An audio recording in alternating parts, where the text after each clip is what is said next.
आपका खैर मकदम है 4TV न्यूज़ में। मैं हूँ खुर्शीद आलम। जैसे कि आप जानते हैं, मैं हूँ आज बीजापुर के अम्बेडकर सर्कल में हम ठहरे हुए हैं और डिस्ट्रिक्ट कांग्रेस कमेटी की ओर से यहाँ पर जो है एक धरना प्रदर्शन किया जा रहा है और ईडी जो कांग्रेस के राहुल गांधी जी को जो ईडी ट्रील कर रही है नेशनल हेराल्ड केस में, तो उसके चलते आज यहाँ पर एक प्रतिघटना यहाँ पर शुरू हुई है और ये चाह रहे यहाँ पर जो है तमाम जो नेता कांग्रेस के नेता पदाधिकारी और कार्यकर्ता यहाँ पर जमा हो रहे हैं, लेकिन पुलिस की भी बड़ी यहाँ पर निगरानी है और पुलिस यहाँ पर भी जो है वैन वगैरह तमाम पुलिस यहाँ पर मौजूद है ताकि वो आगे न जा सके। अब देखना बाकी है कि यहाँ पर क्या होने वाला है, क्या ये गिरफ्तारी देंगे, क्या ये आगे डिप्टी कमिश्नर को मनवी देंगे, ये हम आपको बताएंगे। बीजेपी सरकार के संविधान विरोधी बीजेपी सरकार के अनुवादी बीजेपी सरकार के कांग्रेस पक्ष के राहुल गांधी ಅವರಿಗೆ ಸೋನಿಯಾ ಗಾಂಧಿ ಅವರಿಗೆ ಕಾಂಗ್ರೆಸ್ ಪಕ್ಷಕ್ಕೆ बीजेपी सरकार के प्रजाप्रभुत्व विरोधी बीजेपी सरकार के बीजेपी सरकार के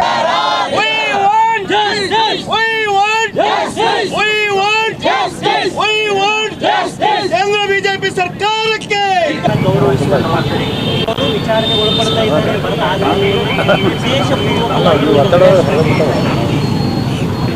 ಕೇಂದ್ರ ಸರ್ಕಾರದಲ್ಲಿನೇ ಸಮರ್ಥರಾಗಿರುವಂಥ ಕಾಂಗ್ರೆಸ್ಸಿನ ಯಾರು ದೊಡ್ಡ ನಾಯಕರಿದ್ದಾರೆ ಸೋನಿಯಾ ಗಾಂಧಿ ರಾಹುಲ್ ಗಾಂಧಿ ಅವರನ್ನು ಅಧೀನಗೊಳಿಸಿಬಿಟ್ರೆ ಈ ದೇಶದಲ್ಲಿ ಕಾಂಗ್ರೆಸ್ಸನ್ನು ಅಧೀನಗೊಳಿಸಬಹುದು ಅನ್ನುವಂಥ ಭ್ರಮೆಯಲ್ಲಿರುವಂತಹ ಬಿಜೆಪಿ ನಾಯಕರಿಗೆ ನಾನು ಹೇಳಿಕೆ ಬಯಸ್ತೇನೆ. ಈ ದೇಶಕ್ಕೆ ಸ್ವಾತಂತ್ರ್ಯ ತಂದುಕೊಟ್ಟದ್ದು ಅಂದಿನ ಕಾಂಗ್ರೆಸ್, ಇದು ನಂತರ ರಾಜಕೀಯ ಪಕ್ಷ ಆಗಿ ಮಾರ್ಪಟ್ಟಿರಬಹುದು. ಆದರೆ ಈ ದೇಶದ ಪ್ರತಿ ಭಾರತೀಯ ಏರಿಳಿತದಲ್ಲಿ 70 ಅವತ್ತಿನಿಂದ ಇವತ್ತಿನವರೆಗಿನ ಕಾಂಗ್ರೆಸ್ನ ಆಡಳಿತದಲ್ಲಿ ಯಾವತ್ತೂ ಕೂಡ ಶ್ರೀಸಾಮಾನ್ಯ ಉಪವಾಸದಿಂದ ಬದುಕ್ತಕ್ಕಂಥ, ಶ್ರೀಸಾಮಾನ್ಯ ಭಯದ ನೆರಳಲ್ಲಿ ಬದುಕ್ತಕ್ಕಂಥ, ಜಾತ್ಯತೀತ ನಿಲುವುಗಳಿಗೆ ತಿಲಾಂಜಲಿ ಇಡ್ತಕ್ಕಂಥ ಯಾವುದೇ ಸರ್ಕಾರ ಕೇಂದ್ರದಲ್ಲಿ ಅಸ್ತಿತ್ವದಲ್ಲಿ ಇರಲಿಲ್ಲ. ಇವತ್ತು ನೀವು ಅದಕ್ಕೆ ಬಸವಣ್ಣನವರು ಹೇಳಿದ್ರು, ನಮ್ಮ ಪಕ್ಷದ ತತ್ವ ಸಿದ್ಧಾಂತ ಏನು ಅಂತಂದರೆ ಇವನಾರವನೆಂದೆನಿಸದಿರಯ್ಯ, ಇವ ನಮ್ಮವನೆಂದೆನಿಸಯ್ಯ, ಕೂಡಲ ಸಂಗನ ಶರಣನ ಮನೆಯ ಮಗನೆಂದೆನಿಸಯ್ಯ ಅನ್ನುವಂಥ ಬುದ್ಧ ಬಸವ ಅಂಬೇಡ್ಕರ ತತ್ವಾದರ್ಶಗಳಲ್ಲಿ ನಂಬಿಕೆ ಇಟ್ಕೊಂಡಿರ್ತಕ್ಕಂಥವರು ಕಾಂಗ್ರೆಸ್ಸಿಗರು.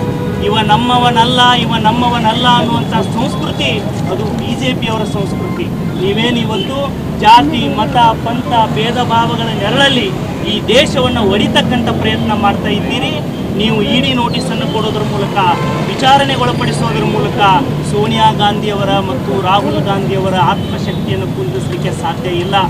ಇವತ್ತು राजीव गांधी और त्याग।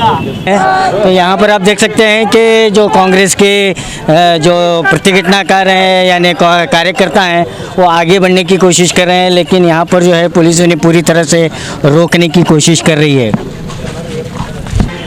ಜಿಲ್ಲಾಧಿಕಾರಿಗಳಿಗೆ ಅತ್ಯಂತ ಗೌರವಯುತವಾಗಿ ಮನವಿ ಕೊಡ್ತೇವೆ. ನಾವು ಯಾವುದೇ ರೀತಿಯ ಜಿಲ್ಲಾಧಿಕಾರಿಗಳ ಕಾರ್ಯಾಲಯದವರೆಗೆ ಬರ್ತೇವೆ. ನೀವು ಗೇಟ್ನಲ್ಲಿ ನಮಗೆ ಒಂದು 5 ಜನರಿಗೆ ಅವಕಾಶ ಮಾಡಿಕೊಡಿ. ಅಲ್ಲ ಸರ್, ಇದೇ ಡೈರೆಕ್ಷನ್ನೇ ನಾವು ಹೇಳ್ತಾ ಇರೋದು. ಇದು ಆಳುವ ಸರ್ಕಾರ ಮತ್ತು ಎಲ್ಲರೂ ವರ್ತಿಸಿದ್ರೆ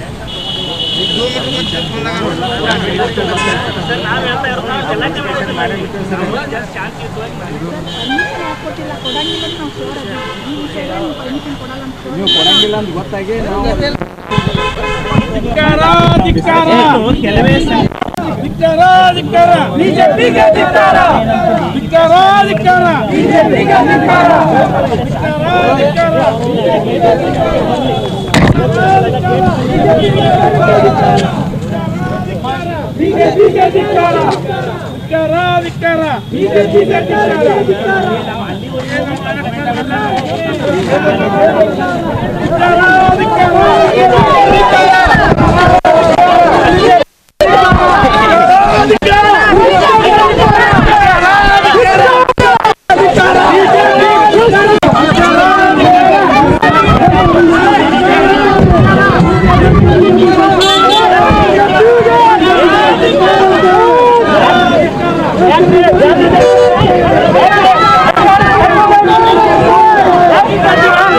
यहाँ पर आप देख सकते हैं कि पुलिस ने उन्हें यहाँ पर अरेस्ट करके जो है डिटेन करके यहाँ पर उन्हें वैन में ले जाया जा रहा है। आइए जानने की कोशिश करते हैं। ये सरकार है तो हमारा डीसी ऑफिस तक मनवी देने जाने तैयार नहीं। हमारे संसद हमारे रोड को ये बीजेपी सरकार अब आप आगे क्या करेंगे? आगे क्या केस करते हैं, क्या करते हैं, इसके बाद और हमें मनवी देते हैं और होना नहीं। ये कब तक चलेगा? एक कब तक हमारी ईडी हमारे अध्यक्ष को बुलाने का काम करते हैं जब तक।